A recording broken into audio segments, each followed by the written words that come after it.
बिस्मिल्लाहिर्रहमानिर्रहीम। दीन इस्लाम आसानी के लिए आया है, लेकिन शिया कौम ने दो चीजों को सबसे ज्यादा सख्त और महंगा बना दिया है जो आसान नहीं है।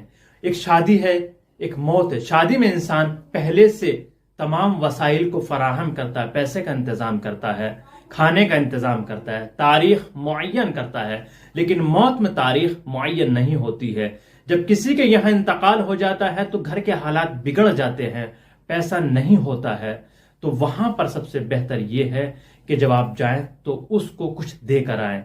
चूंकि जब मौत होती है तो मजलिस रखी जाती है और मजलिस के बाद खाने का एहतमाम किया जाता है। पूरे कौम खाना खाए यह गलत है, बल्कि जो मेहमान सिर्फ दूर से आए उनको खाना खिलाया जाए। तो गलत रस्म है उसको खत्म की जाए और इस तरीके को अपनाया जाए। जो भी मेहमान आ रहा है, जो भी दूर से आ रहा है, कुछ वहां पर देकर जाए।